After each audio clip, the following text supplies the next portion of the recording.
Frédéric Thomas, bonsoir. Bonsoir. Vous êtes chercheur au CNRS accueilli à l'IRD, spécialiste des stratégies de transmission parasitaire. Oui. Pouvez-vous nous expliquer ce à quoi nous venons d'assister? Alors c'est une des plus belles scènes, à mon sens, de manipulation du comportement des hôtes par des parasites. Donc les nématomorphes, les vers que nous venons de voir, sont au stade larvaire des parasites internes d'arthropodes, principalement d'espèces terrestres, comme des grillons, des sauterelles. Mais lorsqu'ils sont à maturité, eh bien, ils sont libres et aquatiques au stade adulte. Et bien sûr, ils doivent impérativement rejoindre le milieu aquatique pour se reproduire. Et là, pour y arriver, eh bien, ils manipulent le comportement de leurs hôtes, les obligeant en quelque sorte à se suicider en sautant dans l'eau. On peut réellement dire que le fait de sauter dans l'eau pour le grillon, c'est pas le fait de son propre comportement, ce sont les gènes du parasite qui s'expriment dans le phénotype comportemental de l'hôte. Donc ce sont les gènes du parasite qui dictent à l'hôte d'aller se jeter dans l'eau.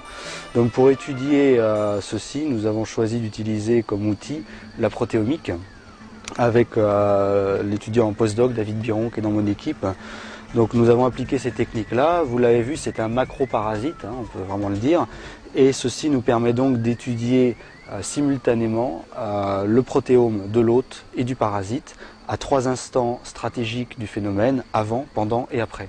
Donc ces recherches nous ont notamment permis d'identifier des molécules mimétiques, c'est-à-dire des molécules produites par le ver, mais qui sont tout à fait comparables en structure à celles connues dans le système nerveux central des insectes. Donc en fait le ver va mimer ces protéines et on a la preuve de la présence physique de ces protéines dans le système nerveux central de l'insecte, donc le parasite est capable aussi de les injecter. Alors là où ça devient intéressant en termes de santé publique, c'est qu'on sait depuis plusieurs années maintenant que la plupart des vecteurs qui transmettent des pathogènes à l'homme eh bien, sont eux aussi manipulés par ces mêmes pathogènes, bien souvent dans un sens qui augmente l'appétit du vecteur, par exemple, qu'ils font piquer davantage, donc qui augmente la transmission. Et ça change tout d'un point de vue épidémiologique si l'on admet qu'un moustique infecté pique plus qu'un moustique non infecté.